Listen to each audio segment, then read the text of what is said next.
Hello, everyone. We're live at ARG Studios for another exciting episode of ARG Presents. I'm your good buddy, your personal friend, Amigo Aaron, joined by a man who's here live in living color. He exists. He's not CGI. I give you the BRENT. Don't touch me. What? I was just proving that you're real. Don't make me refile the restraining order. I'll do it. Fine. So, if you joined us last week, the BRENT. Yes, I did. We spun the wheel. Yeah. We made the exciting deal. It was a good deal. And this week, as requested by one Rob Flack O'Hara, we're going to be playing games about superhero games this week on the show. Yes. A wide variety of games available for us to choose from this week. Absolutely. Now, do you have any favorites in the genre of superheroes, the BRENT? Oh, favorites? Absolutely. Like what? Without a doubt, it's City Heroes. Well, I mean, it's not even a contest. But, I mean, what else aside from that? Oh, I mean, the Spider-Man games were really good. Yeah. Although I have not been able to play the last few due to the systems that they're on. You know what was a really good one was the one on the Dreamcast, where at the end you fight a Dr. Octopus gets carnage all over him, and you have to fight them both like a big weird thing. Sure. All the beat 'em ups are fun. E.T., of course, a classic. You idiot. If you look even farther back, when you're talking Atari 8-bit games, the Superman on there was a game. It was. Wow. Low praise for that one. Some of the NES games where you fight the Sinister Six were also games. Really? Yeah, those sucked. I had one for the PC. Superhero games are very hit and miss. Yeah. The NES had a lot of crappy ones because they also had the one that had arcade in it. Yes, remember that one? Absolutely remember that one. And that one was no Murderland or Murder World or something like that. Yeah. What about the Turtles, Aaron? They're superheroes, right? Yeah, I guess. What do you mean you guess? Well, they also had a crappy game on the NES. I really, really liked that game. I liked all the versions of Turtles on the NES. What are some other things that you don't really think of? What the Sunset Moo game where you plays the cows and the shooter? Cowboys of Moo Mesa. There you go. Well, I mean, yeah, I guess they're sorta. technically superheroes. Yeah, I mean they were. It's a fun game, but that's a comic no one read. It's sort of like Cadillacs and Dinosaurs. I mean, Yep, it's existed. Absolutely. Batman on the NES was one of the best games ever. Me and the Boat played a version of that on the ZX Spectrum. That was interesting, surprisingly good, at least surprising for me. But most of the superhero genre stuff, I mean, the good stuff early on, I thought was in the arcade. Fighting games. Like, well, remember Captain America: The Avengers? That was the personal favorite. I mean, the thing is, it's not even a good game, but it was cool. It was the cabinet looked cool. It was 4 players. Absolutely, yeah. And you could play. And then there was that really wacky Spider-Man game in the arcade where you could play as Hawkeye. That zoomed in and out. Yeah, that was that was a real neat game. Yep. That I used to like. But really, once the fighting games and the Capcom stuff kicked in, then you really had a lot of fun with those. The X-Men: Children of the Atom was a really fun. I mean, that came out of nowhere, didn't it? That original fighting game. What's the first I remember in the Marvel superheroes? Was that did Marvel come before or after X-Men? I can't remember. Do you? Boy, your timeline wise, I do not recall. Yeah, they had the Infinity Stone one. That was Marvel superheroes. Yeah. And then of course you had the crossovers with Street Fighter. So those were a lot of fun. When the home stuff, like I said, I liked the Dreamcast Spider-Man. I thought that was a lot of fun. I also like the Batmans that they came out with, the newer ones. Absolutely, yes. That really kind of made you feel like Batman. Although really, they got the Batman games pretty well done with the ones based on the animated series. I thought those were pretty good. Those were beat 'em ups. The Super Nintendo one I thought was pretty neat, where you fought the Joker on the roller coaster. Yeah. Well, here's the thing with superhero games. Yeah. You've got ones that are top tier. I mean, some of the latest Spider-Mans are just visually incredible and stunning gameplay. And you've got your fighting games in the 90s, and then you've got your beat 'em ups in the early 90s, late 80s, and then you've got your home system superhero games. But mixed in there are some of the worst titles of all time. That's true. They are really up in the air, super great games, or down to the bottom Superman 64 games. It's remarkable the spectrum that superhero games follow. Aquaman comes to mind as But yeah, of course, Superman. The sad thing about Superman 64 is like that's based on the animated show, which is great. Yeah. Well, so they dropped the ball on that. That's a whole episode. Yeah. Someone mentioned that the Hulk games. There are some bad Hulk games. But there are a couple really fun ones. Yeah, that really make you feel big and mutated. Did you ever play those Marvel Ultimate Alliance games? Yes, I did.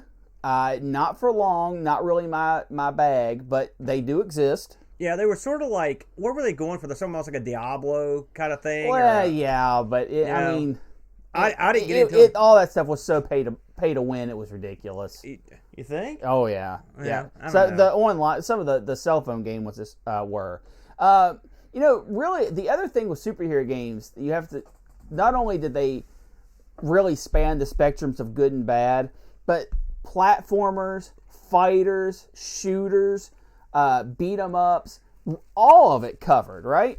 So yeah.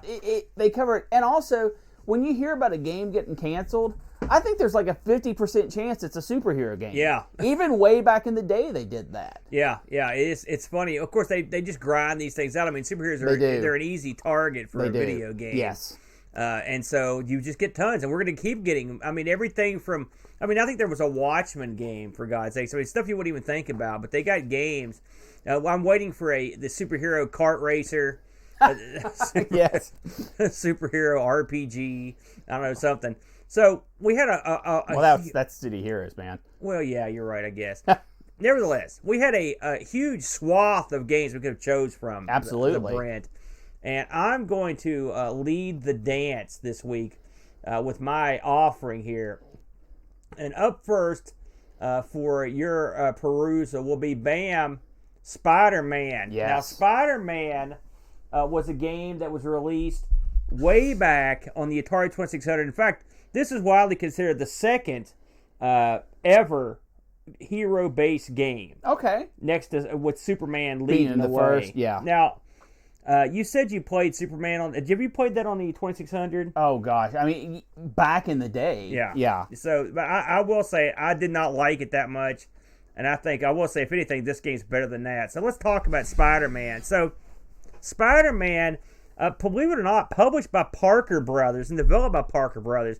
Parker Brothers actually, back in the day, they weren't all about board games, man. They were doing some decent video games. Amongst the games they did, they did Frogger, for example. They did a bunch of arcade conversions, and this was their offering in terms of the hero genre, Spider-Man.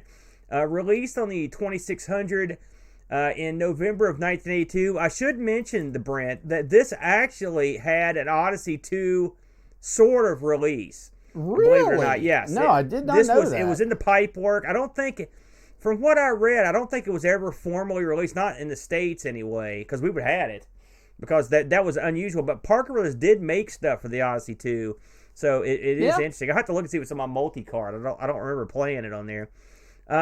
This is a 1 or 2 player game. It's hot seat 2-player action, and this was programmed by a lady named Laura Nikolic. She was responsible for a game called Care Bears. So she worked both sides of the tracks here. She did this in Care Bears. I will say, when I was on Atari Mania this week doing some investigations on this game was released under 4 million different titles.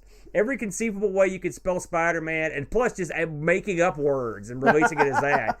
That's when you go on Atari Mania, just to find one thing, you find, like, I looked to see what this chick had done, and she'd done like 60 games, and really she'd done this in Care Bears. That's all they had on the Atari.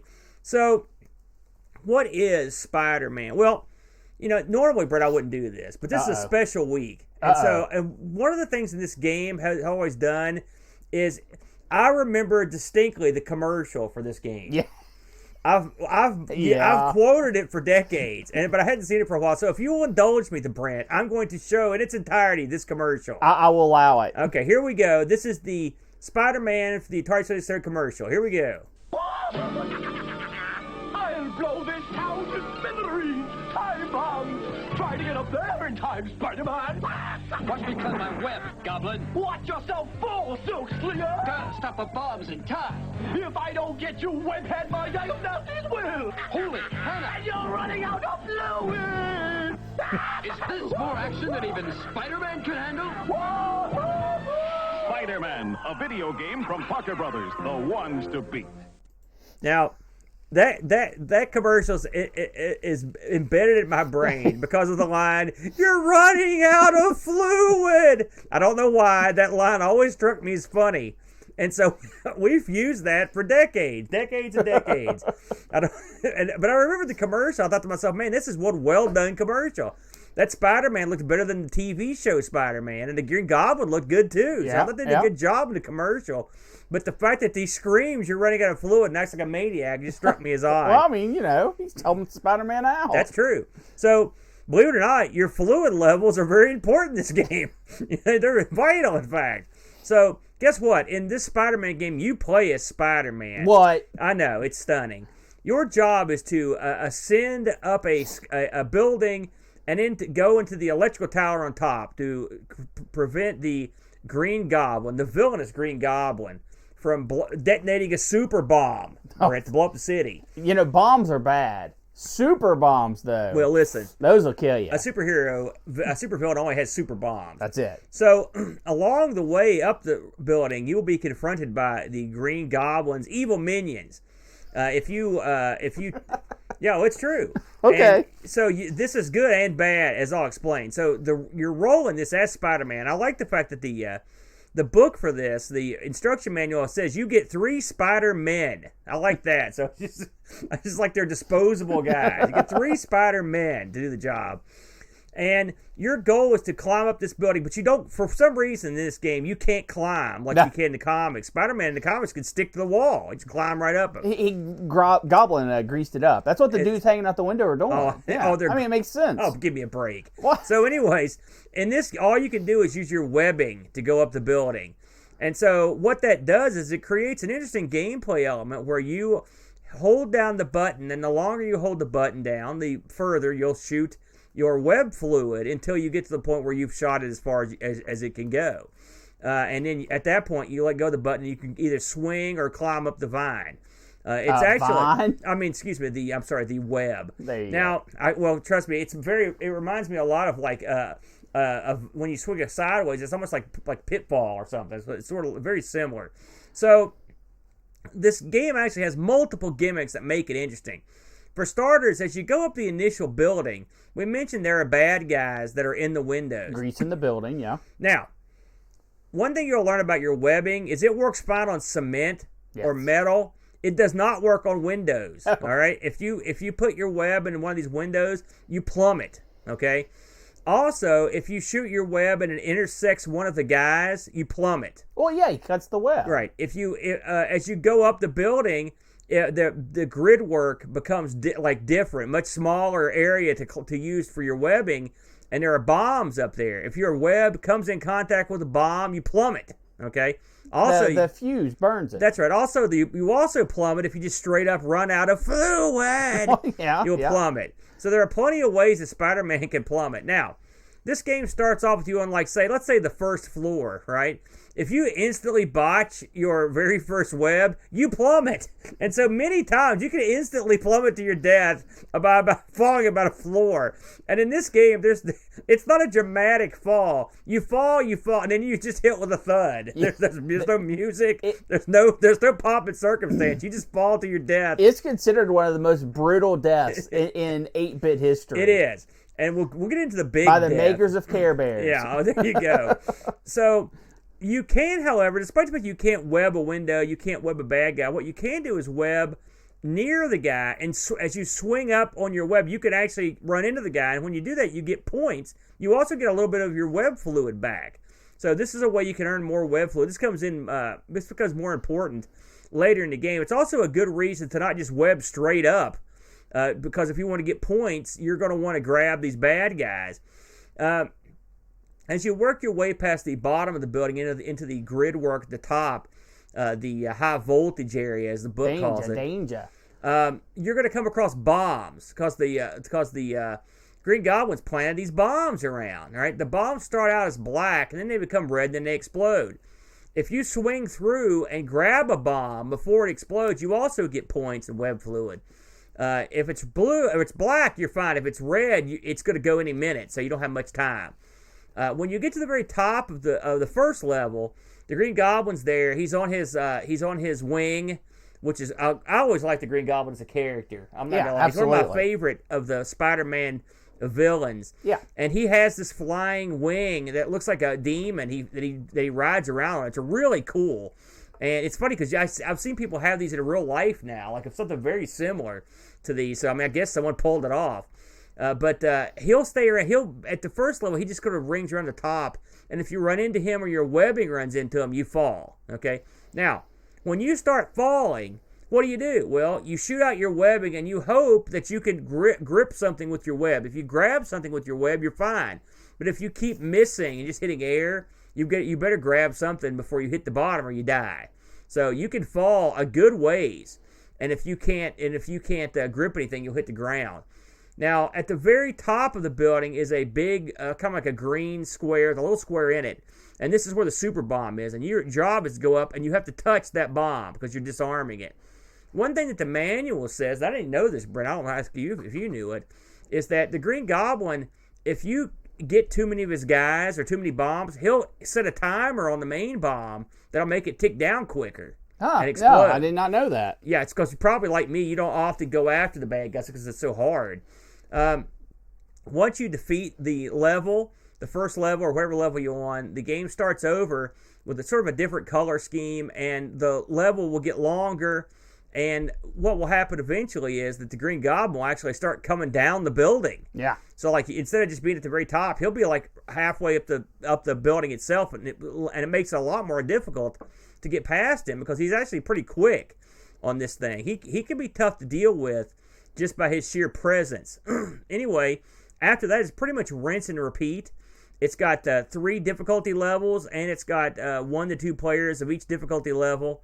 And that's pretty much the game, Brent. We should mention that, as we mentioned, you do have a certain amount of web fluid. When you run out of this web fluid, you're boned. And you're not. There's no, like, what would have been a neat game concept, I thought, was if, like, on the way down, if you hit a bomb or a guy, maybe you could get a little web fluid back. But that's not the way they chose to go. The way they chose to go was to helplessly watch your guy plummet to his death. This is particularly irritating when you're at the very top of the building, because it takes about 15 seconds for Spider-Man to plummet to his death, and you can't do anything but watch him die. He really gets to think about it. There's no question. It's very tough to watch, isn't it, Brent? Especially with the thud. In terms of, there's not a whole lot in terms of sound effects in this, just your normal stuff that you would hear on Atari. I mean, I think they're okay. There's no great shakes on this thing. Brent, what did you think about the old Spider-Man? It's tough. The concept is sound. Not being able to climb as Spider-Man is kind of stupid, but of course the whole game is using your webs to go up the building. So, okay, fine. Spider-Man can't climb the building. I'm okay with that. It's a high score game. Yeah. And if you just go straight up the building to get to the next board, your score sucks. I mean, you get some points for actually getting to the top, but it's not a lot, and then you just are back at the bottom, and it's harder. So it's even harder to get points. So you have to zigzag back and forth across the building to get score points. I'm cool with all that. Running out of fluid, I'm cool with that. Collecting bombs, more points, even though the bombs are less threatening than the guys are, to be completely honest. But I'm cool with it. What irks me about this game is there isn't a way to interact with the Green Goblin where you come out and are successful. There's no capturing them. There's not even making him run away. I would have appreciated if maybe, especially if he's at the top, because like you said, when you get through the levels, he starts showing up lower in the building, right? I think if he's lower in the building, he runs into you, you can't do anything, you knock him off, he knocks you off, that's fine. I think whenever Green Goblin is at the top of the building, if you web into him, it should have a little smoke coming off his glider and just have him scoot off screen. That's all it would have taken for me to go from liking this game and thinking it's okay to loving this game. Because without that, he is the supreme villain. You can't get rid of him. You disarm the bomb. He doesn't win, but neither do you, because he just goes and plants another bomb. So to me, it doesn't feel like the game has a wrap-up point. And I get it. I get it. It's a high-score game. It's an Atari 2600 game. You know, they're trying to do what they can. The gameplay loop is fun, but without having that last little bit to push it over the top, the game just goes to, 6 out of 10 territory for me, when they could have added one little element and pushed it up to an 8. This game is ripe for a modern remake. And I mean, even if you remake it on the Atari, because I think they left a lot of gameplay elements on the table. I think one of the things I think is it would have been neat is it had the bad guys actually throw stuff at you, shoot at you, right. Stuff like that. Also, actually been able to deal with the Green Goblin would have been a lot of fun. I think they could actually add some elements to this to really, and there are. Can you name another game that's like this? I mean, there really isn't one. It's funny because I was looking at the reviews for this, and one of the people reviewing it for Electronic Fun with Computers and Games, they gave it a 3 out of 4, but he criticized it for being a derivative of the 1980 arcade video game Crazy Climber. Now, we've played Crazy Climber. No, it's not. And Crazy Climber, you do go up a building, but Yes. it's really nothing like this. Nothing like this. So I think this is back when if you were remotely like another game, they crapped on you. Yeah, if you have a building in your game and Crazy Climber has a building in its game, it must be the same. No, this is nothing like Crazy Climber. Yeah. But I think there's a lot to this game. There were quite a few reviews on this. We got some Discord reviews. Let's go ahead and look at those first. Yeah, I was as stunned as anyone. Pajako6502 writes in. He says, I went back and played this on the original hardware with the joystick to get the full experience. And whilst the game is better than I remember, it's still frustrating. So many times the web line looks like it attached in the right place, only to bang on the edge of a window and boom, Spidey's have fallen again. Get used to hearing that falling sound. However, there is something about it that makes you think I can do better next time, and you play again, and I kept playing. For its time, and given the technology, the graphics and sound are pretty good, but why is Spider-Man's web fluid black? Having worked on licensed games, I could say that would not fly today. That's weird. That's an awesome, great point. The game is a little repetitive, which was par for the course back then. Yeah. And absolutely. I would love to have a Jungle Hunt style web swinging level. That's another good idea. Wow, that's a good one. That I wonder if you're getting into cart limitations. 7 out of 10. Our good buddy Jack Flack chimes in. Hey, you know what swinging? Hey, you know that swinging vine and pitfall? I'll bet we could make a whole game of that. This game had the right amount of depth for an Atari 2600 game. Climb buildings, collect people, and avoid the Green Goblin as bombs. The ability to save yourself while falling totally makes the game. Yeah. I miss the era of gaming where a special feature was different building colors. Yep. For a system that was essentially designed to play Pong, it's a pretty fun game for 10 to 15 minutes. So there you go. Oh, I played it longer than that. I did How long too. did you play it, Aaron? Oh, gosh. I played it on and off all week, to be honest with you. Oh, no. See, I played it for... Well, it's an easy play.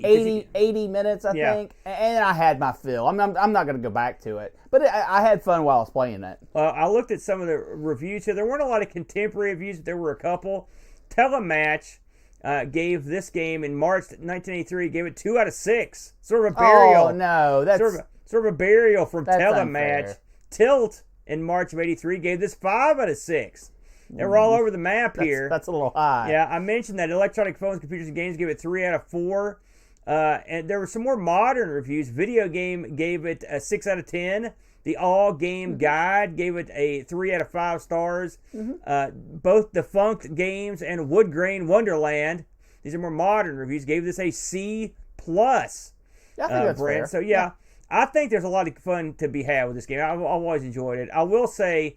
that I did look this up on eBay, and you can get these cartridges all day long for $2 American dollar bill. Oh man, at that price, yeah. If you have an Atari 2600 and you see this sitting somewhere on a shelf in a garage sale in the gutter, give somebody $2 for it. It's worth that all day long. Well, get this.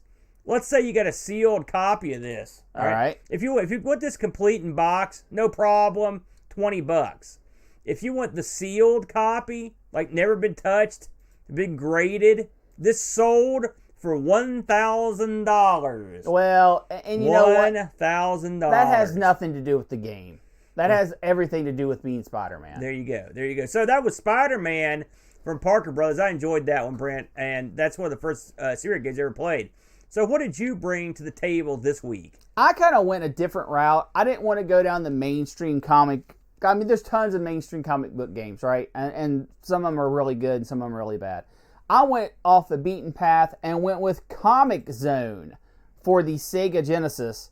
And I am so glad I did because I had played this in the past, right? Yeah. And I had forgot how good it is. Yeah. And for those not in the know, this was released from the Sega Technical Institute. And I'm going to go into them a little bit. I hope so because I read that. I was like, what? Yeah.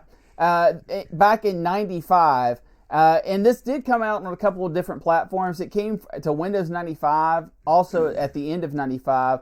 And the Game Boy Advance had an embarrassing rendition of this release in 2002. The Sega Technical Institute, Aaron, my understanding on this group is Sega said, you know what, we've got Sega of America and we've got Sega of Japan.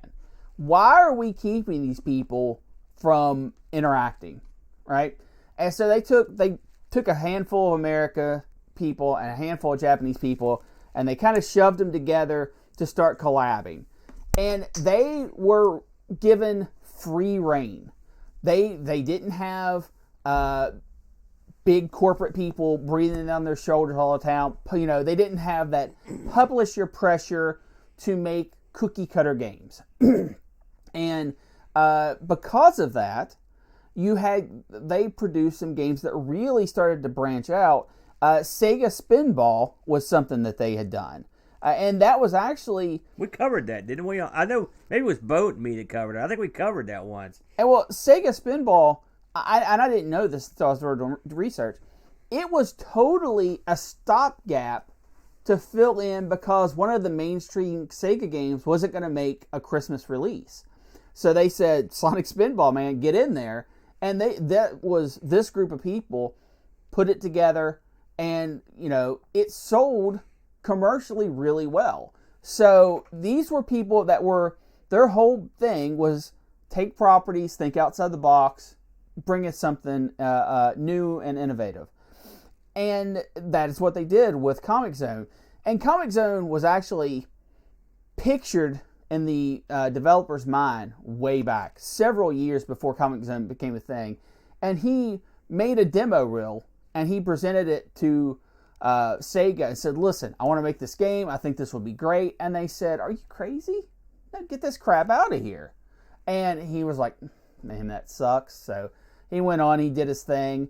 And then they were pulling people back in several years later to look. And he brought this, you know, not the exact same demo reel, but the exact same concept back to the room and said, look, this, you know, comic book frames, all this stuff. And they were like, that's brilliant. Do it.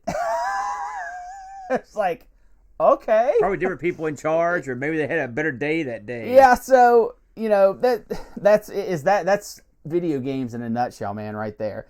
So what do you do, and what kind of game is Comix Zone? At its heart, Comix Zone is a beat 'em up. And you play as Sketch Turner, the starving artist who does comic books and music and is an artist. And he is working on his new comic book called Comix Zone. When there's a flash of lightning outside, and his comic villain reaches out of the page and actually grabs his arm and pulls him into the comic book while he climbs out of it. So now you've got the Comix Zone villain on the outside and Sketch Turner, the hero, inside the comic book. And the villain starts drawing bad guys for Sketch Turner to fight.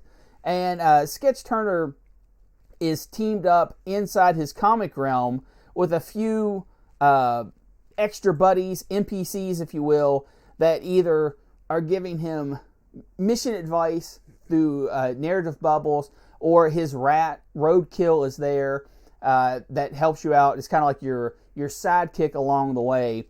And you fight through comic book panels in order to try to get out of your own comic book. First off, that is a brilliant concept. It is. It's great. It's a great That concept. is an absolute brilliant concept. The way this game is presented, the color schemes, the music, the sound effects is brilliant. Absolutely brilliant. There are few games that do it better. And this was at the very end of the Genesis's life, which is so unfortunate. But I'll get into that a little bit later. But the presentation in this game, I'm sure you agree, Aaron, is so good that some of the flaws of the games melt away because of it. Yeah. You want to be in this world. You want to explore the pages of these comic books. When you finish up a panel in the comic book world, you have a choice. Sometimes you can go left, you can go right, you can go down, and when you do it, you flip over the panel of the comic book and slide into the next panel. There are hidden passages. Sometimes your sidekick Roadkill has to go and find them, or sometimes you can use a bomb to blow part of the comic book and blow a hole in it. Sometimes you hit enemies through the panels and the panels rip open and peel up. It's so incredible. It's so brilliant. And all of this is set to a beat 'em up. And the beat 'em up controls are good. They're not great, but they're good. It allows you to do punch kick combos, no weapons outside of, you have a weapon bar where you can store some weapons, but they're all one-use weapons outside of your pet Roadkill. And you can use hand-to-hand combat to go through these comic book panels.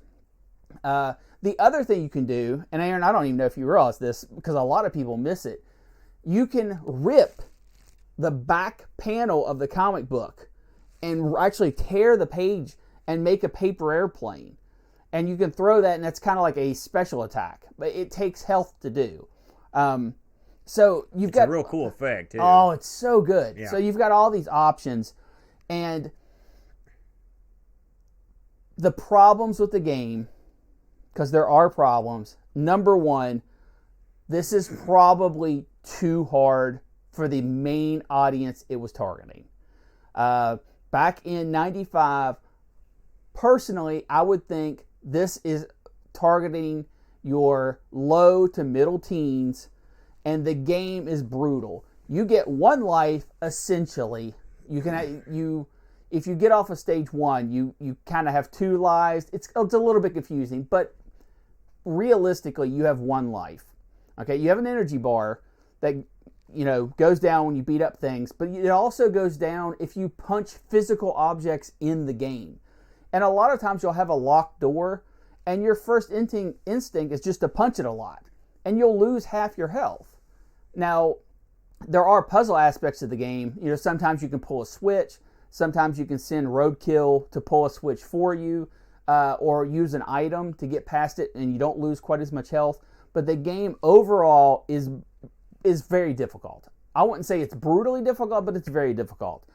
The second problem with this game, holy cow, is it's short. 3 stages and you're done. And that is, you can't do that. And I know that since the game was coming out so late into the life cycle, I think they just had to shove it out the door. I can't be quoted on that. I don't know that for sure. But the ending seems incredibly rushed. And I think they amped up the difficulty to make the game feel longer. So, Aaron, I've talked a bit. What do you think about Comix Zone? Well, this is one that you picked, and I fully endorse this one because I thought this was one of the most clever games. I still do. I think this is an all-time great game on the Genesis. I really do, and I'm not just saying that. I mean, I think the concepts, the cleverness of this game are just off the charts. It's really, in its essence, it reminds me if someone said, listen, we need, well, it doesn't have to remind me this, we've seen it. It's like a ZX Spectrum game where you've got one screen at a time to take care of your business. And that's effectively what this does. It's almost like a flip screen beat 'em up, but with some scrolling, but mostly just panels that separate the screens, and it's well done. The panels, the fact that you're in a comic book I love that, the aspect of it. The art in this, I could tell by just looking at it that some of the same people that worked on Eternal Champions worked on the art on this, because it's got those same kind of rich colors. The water's done the same way. The animation of everything, it reminds me art-wise of Eternal Champions, which is a good thing, because Eternal Champions is one of the best looking Genesis games there was. I agree with what you said about the difficulty. It is too hard. It's a difficult game, and games like this shouldn't be that difficult, and so that's kind of a bummer. But I think you're right. I think everything you said, I think you were dead on. I think they were trying to make up for the fact that it's not very long, and since this came out late, one would wonder if maybe they were, getting this at the last minute. This is a game that I'm baffled never got a sequel, and I mean a proper sequel, because this one would work great on a more modern. You could make this today and it would work great. Yep. I can't think of a game before or since that has used this sort of concept. You want to know why? Why? It's patented. Okay, get it. Go on. Sega patented this game style. Okay. Now, I'm not sure if it would hold up in any court, but it is a patented game style. Well, that's. I would like to see them do something with it then, because also like Eternal Champions, you had a great release on the Genesis that was never followed up on. This game had a lot of fans, and it was a fun game. And on a more modern system, you could really take this concept and go to town on it. Well, there's a thing with that. All right. This was not well received.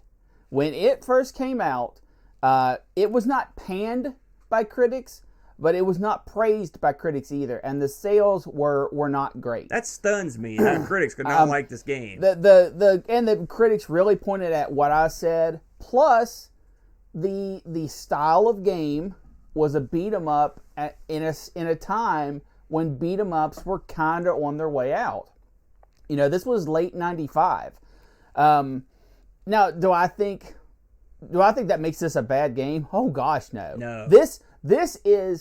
It's not a 10 out of 10 because it's too short and it's too hard when it doesn't need to be. But this is easily a 9 out of 10.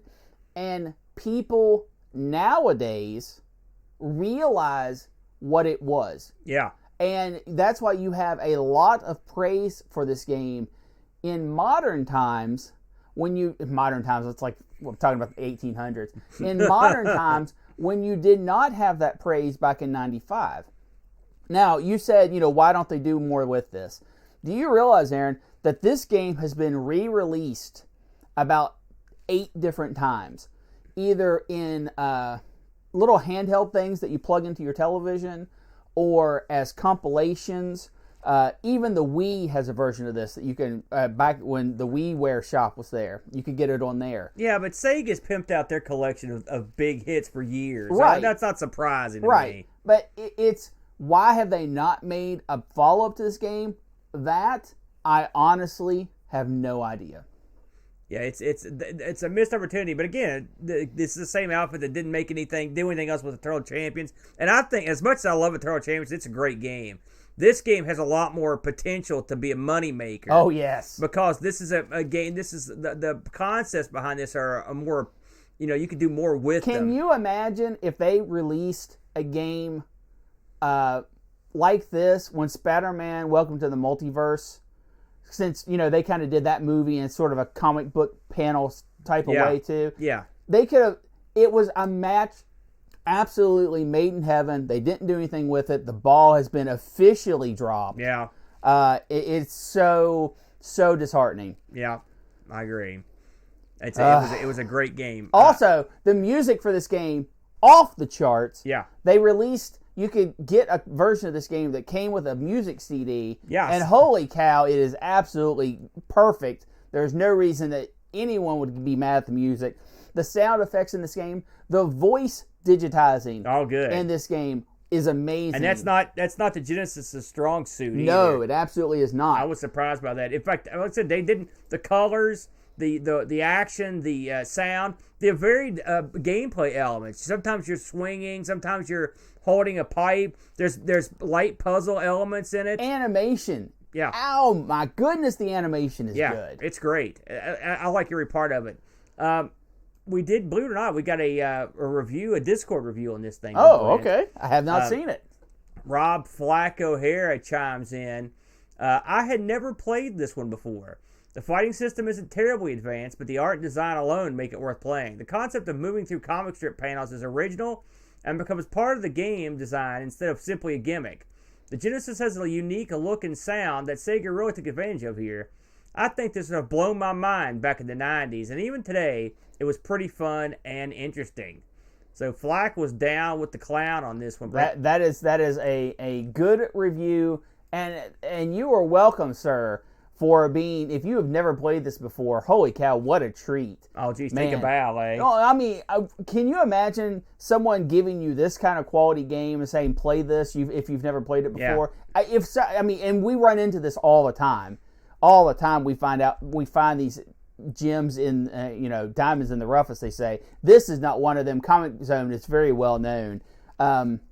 But holy cow, I had so much fun playing. You pick a lot of duds too, though. Let's face facts. That's true. Hey, did you get a price on this bad boy? What's it going for? If you would like a lovely copy of this for yourself, they are going for as low as $20 if you're just looking for a loose cart. Really, they're that expensive?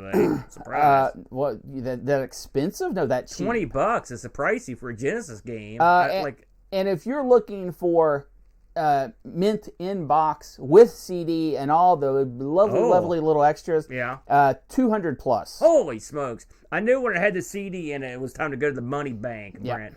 Well, this will conclude our look at superhero games. I think you picked a real winner, and I think Spider-Man's a good one too. If you are so inclined to fire up the 2600, both these are fun in their own way, and just about equally as long. So, with that in mind, Brent, it's time for you know what? It's the wheel, everybody. The wheel. Fire that sucker up. It's live wheel time, Brent. So let me tell everybody what we've added. Oh, well done. You dumb as a sack of hammers. I kind of looked to see what we added. Get off my wheel. Well, you tell them what we added then. We added games that need to die. Games that need to die. Who suggested that one, Brent? That was a Mitsuyama special. Mitsuyama. So we might pick yours in our Retro Rewind piece this week, Brent. That would be the Dick Smith Super 80. Now, the Dick Smith System 80 is I put that on there to celebrate our good pal, the Hucks.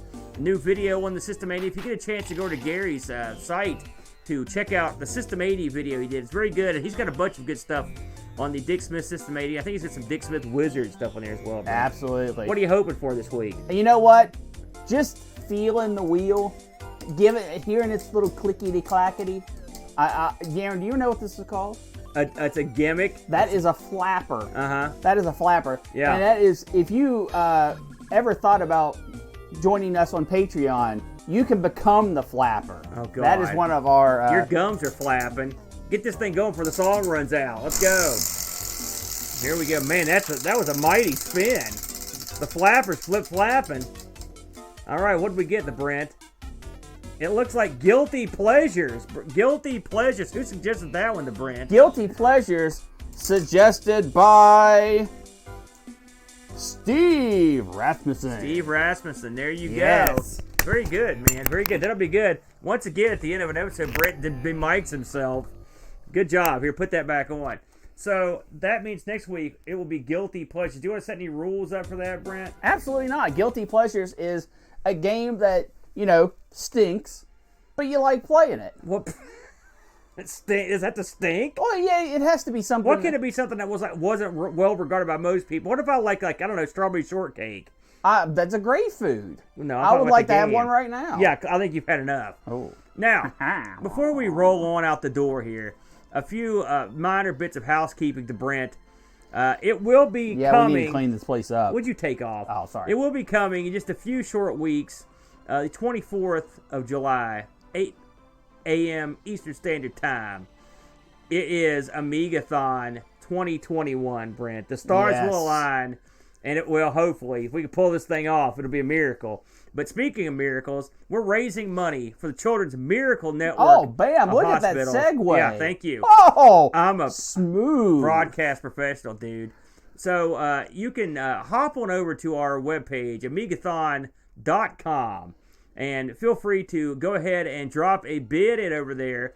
All the proceeds raised by that our show raises, the website raises, goes directly to the Children's Miracle Network. We don't touch that money. It goes straight to the children. We don't want to be involved in that. To get those kids that cash. It's a good cause, the Brent. We will have a whole host of celebrities and stars that are going to come down from the heavens to Earth, where me and Boat and you live, and we're gonna bask in the glorious glow of their stardom. Folks like Dan and Ravi, those guys are great. We're gonna have Kim Justice is gonna be throwing her hat in the ring. Doug from the 10-minute Amiga show. You ever watch that one? Absolutely. Doug's show. Doug's a great guy. We're going to have Control Art Reese is going to be there. We're going to have a whole slew of people that are going to be showing up. Did you say Amiga Bill? Amiga Bill is going to be there. Well, I was going to say Amiga Bill. Every year, Amiga Bill does he picks some kind of game and tries to go through it. And he's got one already picked out. Nice. I mean, listen, in the Amiga world, Amiga Bill is like the King Dong of Amiga, man. So you don't mess with him. Would we be a surf or lower than that? Listen, what's lower than that? Subsurf? Peasant? Yeah. We're going to have even some luminaries from the Twitch world will be there. It should be a good time. 12 hours of hot Amiga action. Then, we're going to turn it over to the streaming geniuses. These are more stars that are helping us out. They're coming down. I feel like Tiny Tim. You know, these people are all cutting me off a little slice of turkey. And some of the people that have signed on to stream the second half of the 12 hours of the Amigathon are luminaries like Jack Flack, who's currently in chat. We also have our good buddy David Z from Wide World of Retro. Stevie Stroh from Coco Talk is going to be taking an hour of it. Mr. Cola, he's getting him a little something. He's going to get him some. He's a big deal.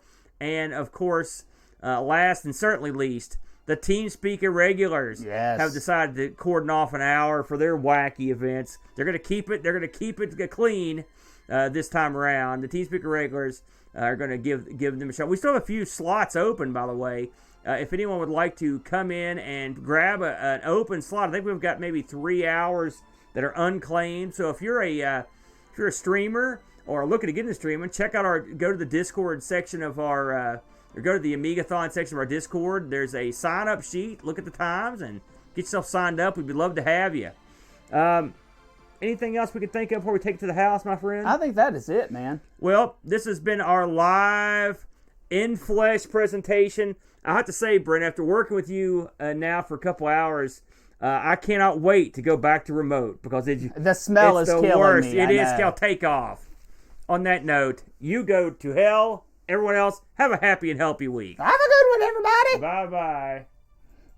Thanks for joining us today. Hello to all of our YouTube subscribers and Twitch followers. Duncan Styles, thank you for your vector graphics. Barkdick, thank you for your amazing music. Would you like to help keep ARG spinning for as little as $1 a month? You can do so at patreon.com/ARG Presents. Just like these fantastic folks. Paco6502, Kevin B, Super Tech Boy, David Terrence, Mr. B, C9K9, Jerry Dennington, John Franklin, Retroalgae, Andy Jones, Dave Velociraptor, Andy Craig, Rob Flack O'Hara, Jason Warnes, Mitsuyama, Chris Fools, Bernhard Lucas, Steve Rasmussen, Frodo NL, The Slow Norris, John Schaller, Carrie Heather, Terry Howard, Anthony Jarvis, Olaf Hope, Rolo, Roshi, and Graham W. Vecchi. They all have access to our Discord channel, their names called out in the credits, and early access to special videos. And you could too. Don't want to explain another credit card bill? That's okay too. You can help us out by leaving us a positive review on Spotify or Apple iTunes. We record live every Sunday, 10 a.m. EDT on Twitch. Hope to see you there.